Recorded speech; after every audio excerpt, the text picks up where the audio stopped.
segundo es más bien un tema de educación.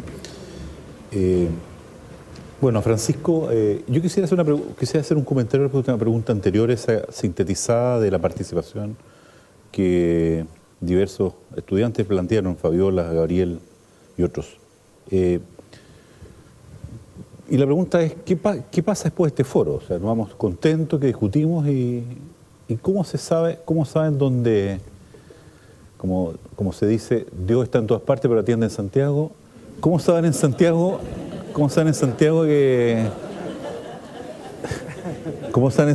que pasó esto? ¿Qué nivel de preguntas hubo? ¿Cuál fue el nivel de participación?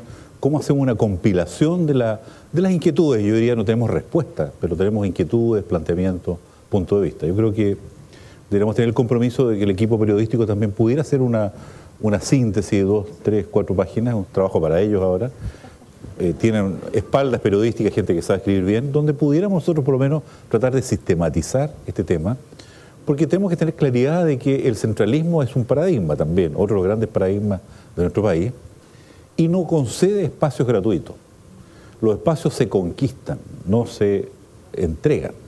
Y va a ser poco probable que el Estado central le sea a las regiones un espacio donde las regiones puedan decir, mira, la reforma educacional nosotros estimamos que debe tener los contenidos básicos que nosotros hemos podido discutir esta mañana. Entonces, que quede como un compromiso, yo como en la parte organizadora poder por lo menos entregar un punto de vista y tenerlo también presente para los próximos 2 encuentros que vamos a tener, donde también debemos tener una síntesis de la inquietud que existe. Seguramente los otros 2 encuentros van a ser un poquito más temáticos y podemos apuntar a líneas más especiales, educación básica y media, después educación superior, a lo cual podemos darle una forma ya más modelada.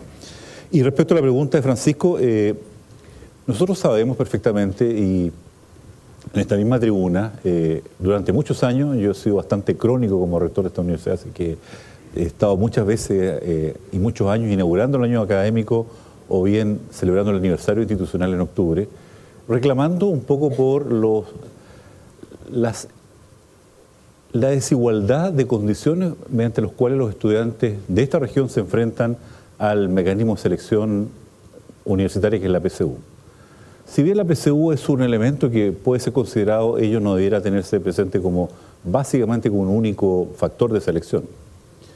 Y a ratos, y ustedes también lo han visto en lo que es el marketing de las universidades, principalmente privadas, universidad se hizo sinónimo de selección de alumnos vía PSU. Somos la mejor universidad de Chile porque seleccionamos alumnos con tales puntajes. Y la universidad es algo mucho más complejo que la selección que se hace de alumnos de primer año.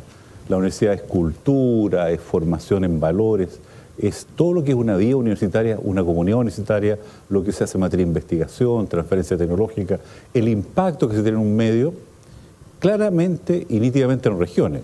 Nosotros impactamos en una región como la nuestra, quisiéramos impactar más, pero también hemos tenido que lidiar con los pocos recursos que nos da el Estado. Las universidades privadas, como no tienen un hinterland, no tienen dónde impactar, solamente impactan en colegios privados y alumnos de selección, y para ello el sinónimo de la calidad está en un impacto en los PSU. Y se va creando en la imagen colectiva, en el colectivo social de que quien mejor selecciona vía PSU, además hay un incentivo del Ministerio de Educación perverso en mi opinión, de que se premia a aquellas universidades que mejor seleccionan, y sabemos perfectamente que a mayor nivel socioeconómico, mayor nivel PSU.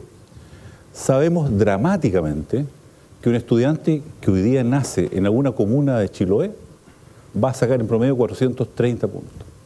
Y sabemos hoy día que ese joven que nace hoy día en la comuna de Las Condes tiene como promedio garantizado, promedio 680 puntos. O sea, así es Chile hoy día. El lugar de nacimiento determina el futuro de las personas. Bueno, y es también parte importante de los argumentos que por lo menos me hacen a mí ser tan afín a esta reforma. La Universidad de Talca hoy día pondera al 50% del promedio de las notas y del ranking del colegio. O sea, somos una universidad que ha ido prácticamente al máximo de lo que hoy día permite el sistema único de admisión que tenemos con el sistema de universidades del Consejo de Rectores, en donde creemos nosotros que el trabajo escolar, la posición en el ranking dentro del colegio son elementos importantes y predictivos razonablemente para poder garantizar una permanencia y un éxito en la vida profesional y en el mundo universitario. Si pudiéramos subir un poco más, creo que avanzaríamos un poco más y dejaríamos una pérdida de gravitación de la PSU, que parece ser un instrumento que tiende a diluirse, que tiende a perder importancia, y hoy día, en esta mirada nueva que tienen las universidades al sistema escolar, creemos que el rendimiento escolar, el comportamiento de la escuela, es un elemento que cada día debe tener mayor importancia a la hora de poder seleccionar estudiantes de buena calidad para garantizarles su éxito en la universidad. Sí. Con respecto al tema de la subvención, el tema de educación general, esto es un consenso ya de los jóvenes, del colegio de profesores, de los sostenedores, tanto particulares subvencionados como municipalizados. Y si bien es cierto, este tema no está considerado en los proyectos de ley que han ingresado al Congreso, recordemos que el segundo semestre ingresan proyectos de ley que son, podríamos decir que hoy día ya han ingresado la filosofía de la reforma, el administrador provisional, la nueva estructura de educación parvularia, fin al lucro, fin al copago, fin a la selección, pero el segundo semestre entra, podríamos decir, el esqueleto de la reforma, que son los proyectos como la gratuidad de la educación superior, como por ejemplo es la nueva administración de la educación, que es la desmunicipalización, y es ahí, en ese tema, donde debiera plantearse esta situación. O sea, no es posible que un sistema, hoy día municipal, mañana otro sistema, sea financiado, igual que los particulares subvencionados, con ingresos variables y costos fijos. O sea, tengo costos fijos, a un profesor yo no le puedo bajar el sueldo los meses de invierno, en regiones rurales como esta, porque tiene menos asistencia.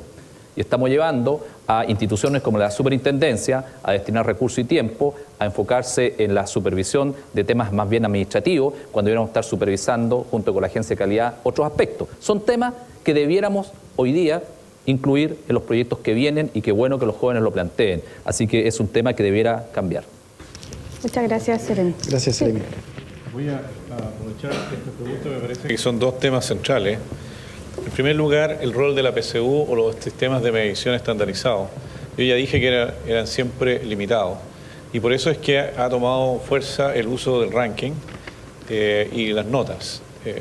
En general, el ranking tiene ciertas propiedades interesantes y ya tenemos alguna evidencia en algunos estudios que muestran que los estudiantes que no tienen buena PSU, pero tienen buen ranking, los primeros par de años de la universidad no les va muy bien. Es un golpe demasiado fuerte entrar con esa desventaja. Pero después se recuperan de tal manera de que incluso superan a los que entraron con buena PSU al término de los estudios. Por esa razón es que se creó el programa PASE, que lo que hace es ayudar a los estudiantes de baja formación en educación media o con déficit en algunos temas, para que puedan, con buen ranking, tener una oportunidad de acceso a la universidad. Ahí están los talentos que ya demostraron su talento en su contexto y que también lo van a poder demostrar después de un fuerte ingreso a la educación superior, bastante difícil enfrentarlo, pero lo superan, tienen las capacidades. Respecto al financiamiento, así llamado por voucher, o sea que se paga por estudiante, voy a referirme al tema de la educación superior. El otro tema de pagar por asistencia es un tema más específico. En el caso de la educación superior es un tema que ha dado bastante dificultades para establecer una política que no utilice el voucher. La pregunta es, ¿cómo hacemos para financiar desde el Estado la educación en una institución que no dependa de cuántos estudiantes matriculó este año? Si no lo hacemos así, tendríamos que definir la matrícula. Entonces, la manera de hacerlo es definiendo la matrícula de cada institución y pasarle los recursos respecto de esa matrícula correspondiente. Ahora, definir la matrícula de cada institución significa manejar una variable fundamental en el destino de esa institución. Por lo tanto, es un tema bastante delicado, conceptualmente complejo de implementar.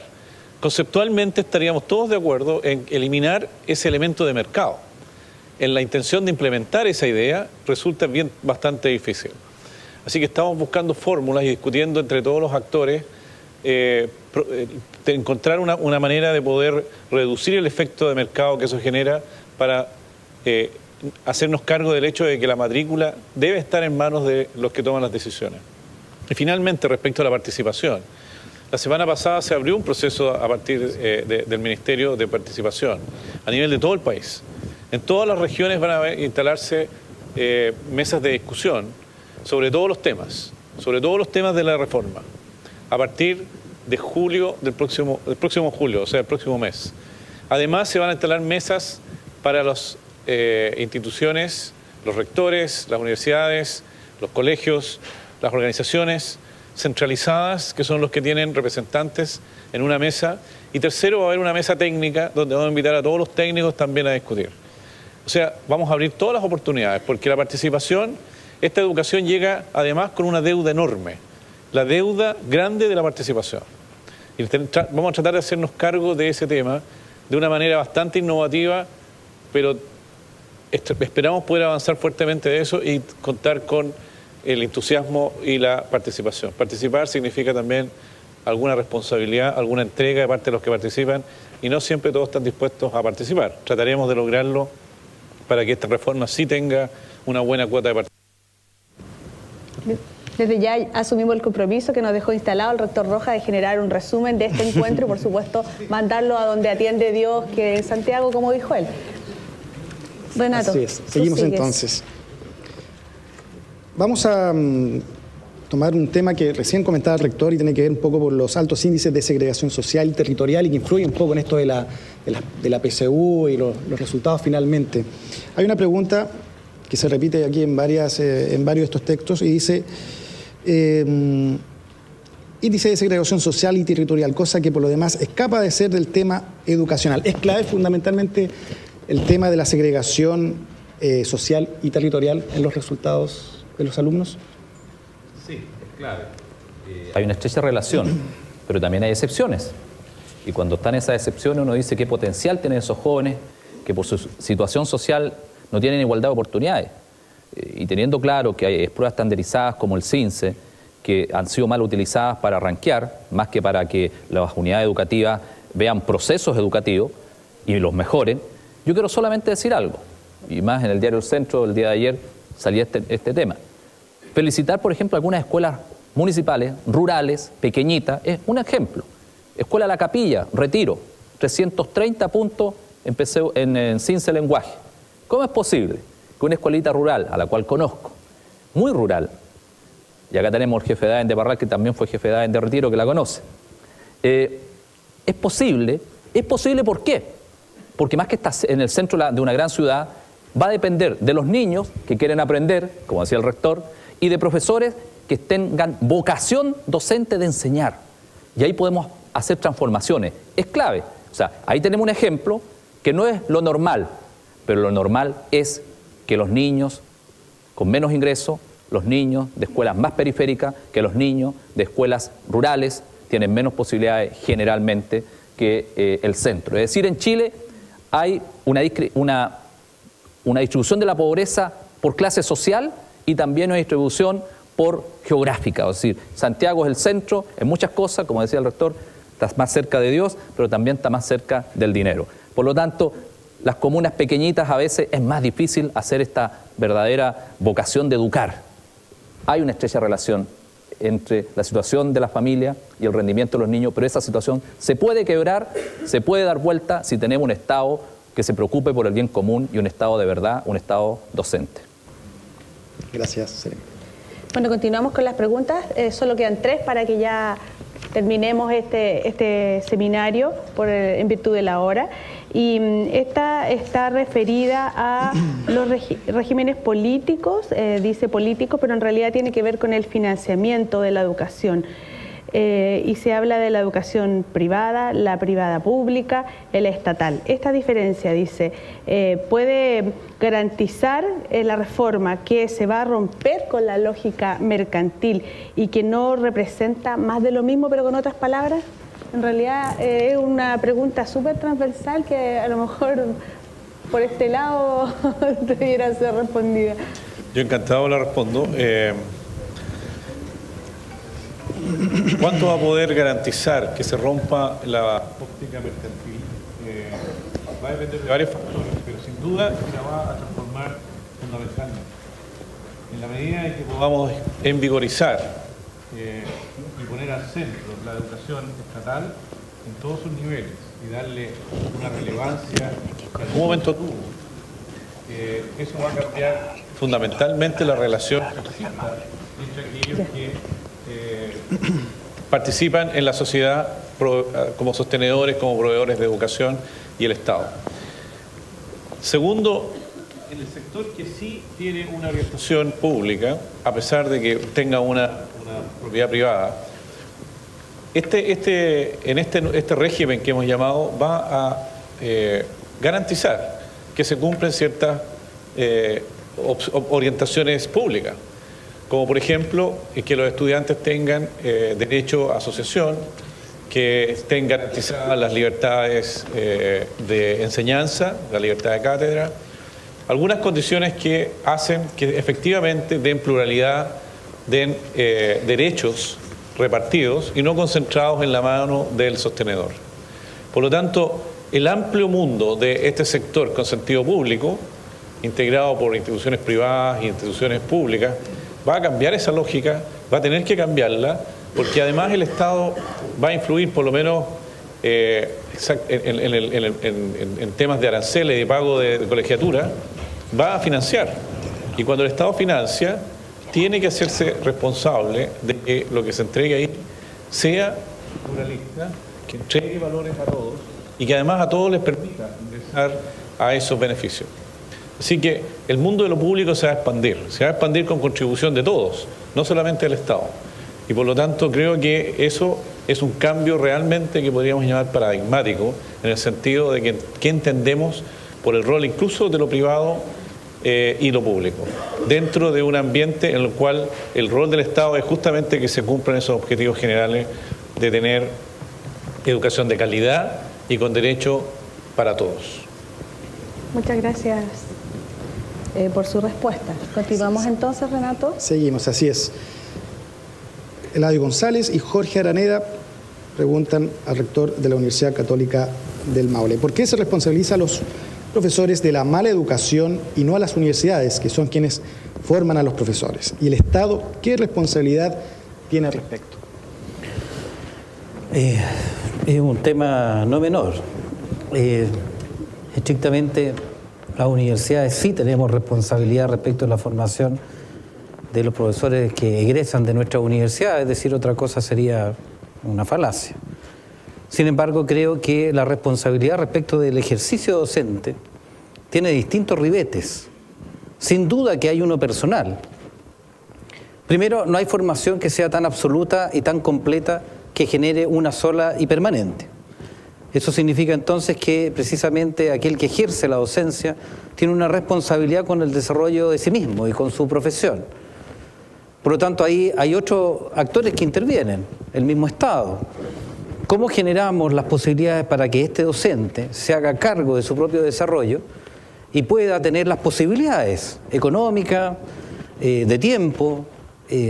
Un profesor de 44, 45 horas dentro de un contexto escolar, donde el 80% puede estar destinado en trabajo de sala de clase y el otro 20% en otras actividades, díganme, ¿en qué momento se prepara? ¿En qué momento tiene diálogo con el resto de los profesores? No, no tiene. Pero eso no es problema de las universidades. Ahora, si las universidades, nosotros, pudiésemos generar alternativas diferentes, un profesor con una capacidad de investigación, por ejemplo, distinta, que pueda precisamente utilizar aquello que hace como información permanente para enriquecer su práctica, claro, esto sería mejor. Nosotros como Universidad Católica del Maule precisamente estamos en un convenio de desempeño con el Estado, con el Ministerio, que precisamente apunta a eso, a generar una cultura diferente, una formación distinta para el docente, en relación directa con su práctica. Pero insisto, si esto no va acompañado por otros elementos asociados, como el económico, se vuelve difícil. O si no va asociado con un elemento más de orden participativo dentro de las propias escuelas, también es difícil. Voy a tomar dos aspectos de las preguntas anteriores. Por ejemplo, el tema del CIMSE. Si nuestras escuelas o nuestros docentes se vuelven instrumentales respecto del CIMSE, perdimos la calidad de educación en Chile. No puede ser el CIMSE el foco, la atención o el horizonte. El horizonte tiene que ser mucho más alto que el CIMSE. Ahora, debiera de redundar en un bien en el CIMSE. Lo que refleja el CIMSE debiera ser positivo siempre. Pero si el foco vuelve a ser el CIMSE, nuevamente matamos esta profesión docente. Por otro lado, el tema del financiamiento es exactamente lo mismo. Yo tendría también cuidado respecto del tema del financiamiento. La cultura no se cambia por decreto, pero a veces se pretende cambiar por financiamiento. Es decir, tú haces lo que yo quiero, entonces yo te doy. Pero no hay convencimiento interior, no hay cultura para esa transformación. Por lo tanto, yo creo que hay que enriquecer el tema institucional o el tema de financiamiento o el tema de los propósitos educacionales o de la formación de cada uno de los docentes del futuro, también con el propio interés de la comuna, del individuo, generando una cultura de excelencia. Pero insisto, tratando de ser independiente del tema económico. Porque es como bailar con el que pone la música y solamente bailar un estilo de música. Lo importante es que nosotros sepamos música y que seamos capaces de traducir eso con nuestros estudiantes. En lo que yo manifestaba en la presentación, yo hablaba de este triángulo, ¿no? Se conoce como el triángulo didáctico, donde participa el docente, el alumno y aquello que posibilita esa interacción, interviene mucho. Estoy totalmente de acuerdo con el Ceremi respecto de que la acción viene supeditada a una visión, a un concepto, a una ideología. Es eso lo que nosotros tenemos que transformar. Yo estoy de acuerdo que la educación permite la transformación del mundo, porque precisamente permite que la gente que es educada o que es formada se haga opinión crítica respecto de la realidad. Por eso miro con desconfianza cuando los propósitos de la educación se asocian exclusivamente a un sistema económico o se asocian exclusivamente a estándares como el CIMSE, por ejemplo. Porque quiere decir entonces que nosotros no tenemos una mirada crítica, sino que tenemos una mirada instrumental respecto de aquello. Por lo tanto, yo creo que efectivamente ahí hay un desafío para todas las universidades. Nosotros como universidad estamos asumiendo ese desafío. Efectivamente, nosotros somos responsables de los estudiantes egresados y tenemos que hacernos responsables de aquello. Por eso la formación continua es un elemento clave. La intervención con ellos, el diálogo con ellos, crítico también, después del egreso, debiera ser una pauta general para nuestra universidad o para cualquiera otra en la línea de la educación, porque no podemos abandonar ese proceso. Algo muy cortito con lo que mencionaba inicial de los profesores. A veces toman medidas que pueden ser positivas, pero se pueden transformar en negativas. Y esto es como para un análisis. Por ejemplo, ¿qué efectos positivos va a traer el hecho de que ciertos, por puntaje de todo joven que tenga sobre 600, 700 puntos, puede tener pedagogía gratis? Si para entrar a una institución armada se le pide actitud física, test psicológico, porque no cualquiera sirve para ser carabinero, para ser gendarme. Bueno, se necesita algo especial para ser profesor. Recordemos aquellos profesores antiguos, ¿ya? Aquellos profesores de las escuelas normalistas, tenían algo especial.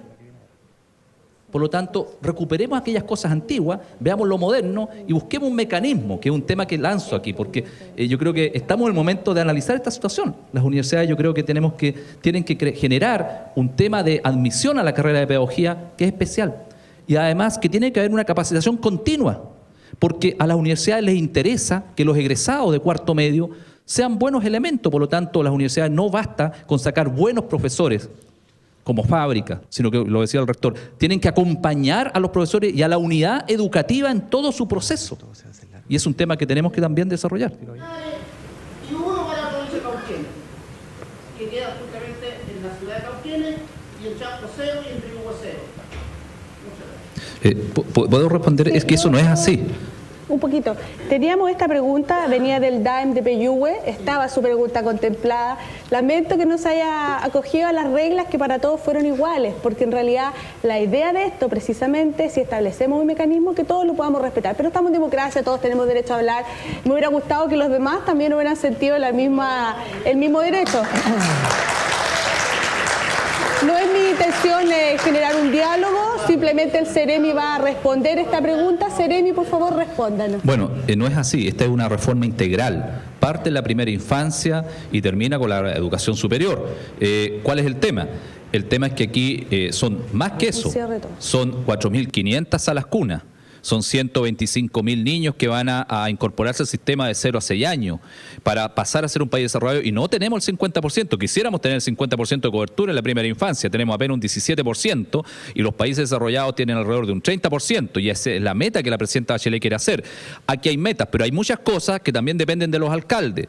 ¿Ya? Y aquí hay una meta presidencial de 500 salas cunas en los primeros 100 días, ya se identificaron 534, nos quedan por identificar las otras, pero también aquí necesitamos que la Junji, que lo está haciendo su trabajo, se tiene que coordinar con los municipios, y hay municipios y hay alcaldes que por malas experiencias no han dado las facilidades para que en sus comunas se instalen. Necesitamos también ubicación, terreno, disponibilidad, pero eso se va a avanzar. Hoy día las comunas que no salieron identificadas en estas primeras 534, van a venir en las que restan para las 4.500. Es decir, este es un plan nacional y estamos claros que lo que se aprende en la primera infancia acompaña a la persona para el resto de su vida. Gracias, Serena. Importante también aclarar que hay 2 seminarios más y vamos a seguir focalizando estos temas, vamos a puntualizar varios de estos ítems para que todos tengan la tranquilidad y podamos seguir compartiendo y también debatiendo respecto a la reforma educacional. Sí, lo otro interesante es recordar que las personas al ingresar sus preguntas nos dejaron un correo electrónico. Todas sus preguntas van a ser respondidas, tienen el compromiso nuestro que así va a ser. Solo voy a nombrarlos: Natalie Bravo, Mario Retamal, Hugo Valdivia del Insuco, Esther Benavente del Liceo Comercial de Linares, Daniela Muñoz, Marta Belmar, Matías Rojas, en fin, son muchas las preguntas que no alcanzamos por un tema de tiempo climático también, creo que tenemos alguna complicación, estamos escuchando, así es que vamos a dar una posibilidad final para ir ya terminando este seminario. ¿Qué te parece, Renato? Así es, Liliana, me parece muy bien. Otros temas aquí que quedaron también pendientes, los colegios particulares subvencionados, por supuesto, este tema va a continuar y por supuesto los invitamos a que sigan participando de estos seminarios. Vamos a hacer una reflexión final entonces. Partimos por mi izquierda acá, el rector de la Universidad. Lo invitamos a sintetizar en 2 minutos, 1 minuto, 2 minutos y... 1 minuto. Brevemente. Más que nada agradecer esta instancia, creo que es muy provechosa. La reforma o la realidad no se cambia por decreto, pero los decretos son importantes. Por lo tanto, el llamado es que esto se transforme en cultura y que lo transformemos desde el interior de cada uno. Si no, efectivamente vamos a estar siempre siendo manipulados por instrumentos como la economía, que toman la rienda del quehacer y no necesariamente responden a una filosofía, a una idea de hombre, de región, de idea de mujer, idea de sociedad. Gracias. Gracias. Doctor, por favor. Bueno, agradecer en primer lugar a los organizadores, de los cuales somos parte nosotros, porque soy parte ajena a los organizadores, porque esto depende más de comunicaciones. Agradecerle a ustedes la acogida de nuestra invitación. Agradecerle al Ministerio de Educación, que por lo menos nos acompañó uno de sus principales hombres responsables de un tema relevante. Y como universidad, comprometernos con este tema. La reforma educacional nos pertenece, la podemos modelar. Debe ser hecha con un gran diálogo social. Y el diálogo social no se regala, sino que se conquista, se logra con propuestas. De nosotros depende que nos escuchen, no que nos digan lo vamos a escuchar un rato y después ustedes pueden hacerlo. Y creo que hay una serie de ripios que yo espero que esta reforma pueda resolver. La PSU es un gran complejo que debe jugar el rol que le corresponde, no ser un factor discriminador. Y ustedes recuerdan quizás hace un tiempo atrás la resistencia que tuvo el Ministerio de Educación a poder incorporar el ranking. La inteligencia en el país y en el mundo se distribuye homogéneamente, está en todas partes. Lo que pasa es que no están en todas partes las condiciones para que ella aflore, se desarrolle. Y parte un poco, está la respuesta a usted. Hay niños que si no son estimulados no van a poder expresar su potencial. Podemos tener la certeza de que vía ranking la mitad de los alumnos de los colegios, donde quiera que estén, tienen quizás un acceso garantizado a la universidad. Vía PSU, aquellos que están en los mejores colegios, en los mejores barrios y que tienen más capital cultural en su familia. La PSU se puede concentrar casi en una comuna mayoritariamente, o en pocas comunas de Santiago, y no tener una expresión real en... Bueno, esa batalla la dio el Consejo de Rectores y la logramos ganar, y hoy día está el ranking instalado como un factor de selección importante en nuestras universidades. Quedan muchas batallas más por dar. el restringir las horas frente a los alumnos de muchos profesores de la educación básica y media es otro tema fundamental, un tema que yo sé que está en la aspiración de todos. No se puede trabajar más del 50% de la jornada directamente frente a alumnos. Yo hago una analogía brutal. Los camioneros pueden trabajar 5 horas diarias, manejar.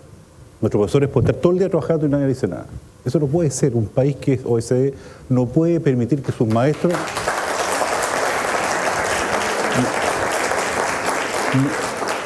No pueden permitir que sus maestros estén dedicados todo el día a estar frente a alumnos. No tienen la capacidad de un tema que es esencial en el proceso educativo, que es corregir las tareas de los alumnos. Los alumnos hacen tareas para que se las corrijan.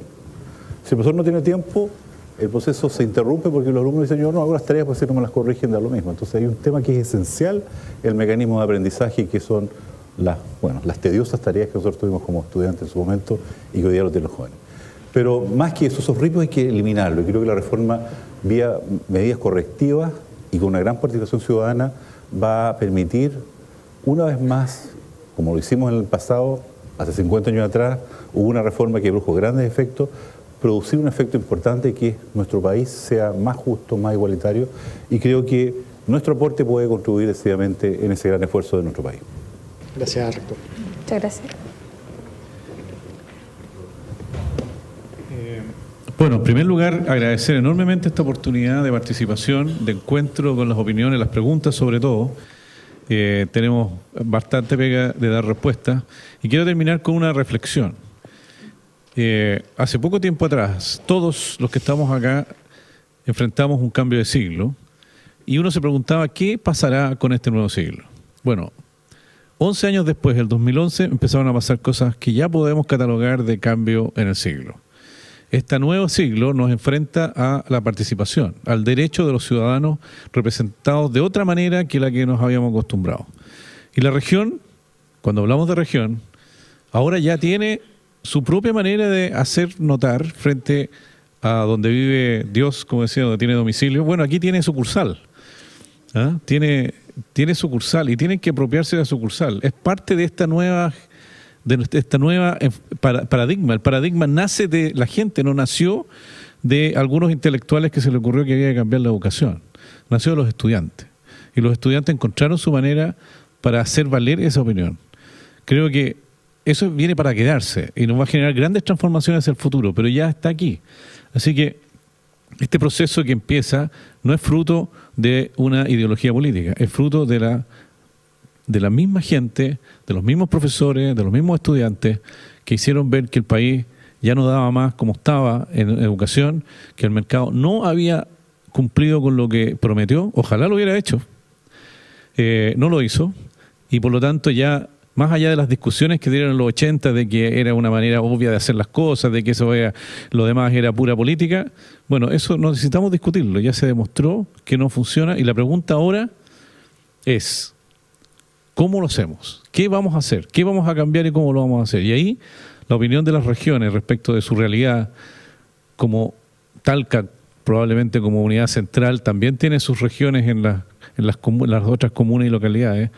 Hay que preguntarse y dar respuesta a estas preguntas. No es trivial, es un tema fundamental y la invitación está abierta a que sigamos participando porque hay mucho por delante y, como decía el rector, finalmente tenemos que llegar a cambiar la relación entre las personas, entre la manera de pensar, entre la manera de enseñar.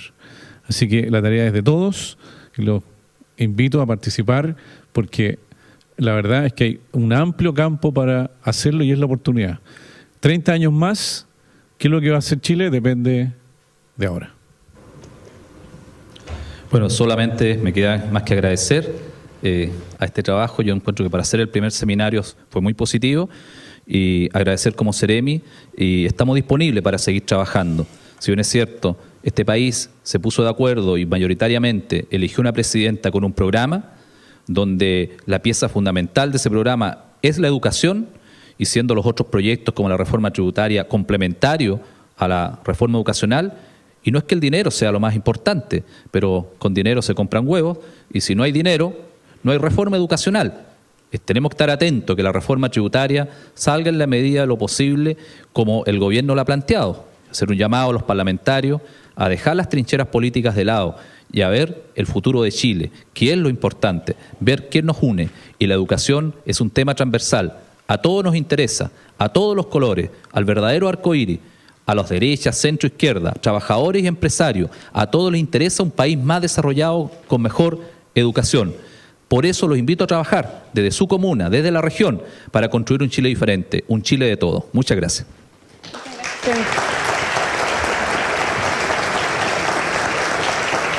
Bueno, ya estamos llegando al término de este seminario, esta actividad que fue organizada por la Intendencia de la Región del Maule, la Secretaría Regional Ministerial de Educación, la Universidad de Talca y la Universidad Católica del Maule. Estamos conscientes de que hubo bastantes temas que quedaron pendientes, por ejemplo, referido a la educación municipalizada, al tema de los establecimientos subvencionados. Sabemos que esa va a ser la temática central del próximo seminario que esperamos informarles con el debido tiempo. Así es, Ali, nos despedimos entonces.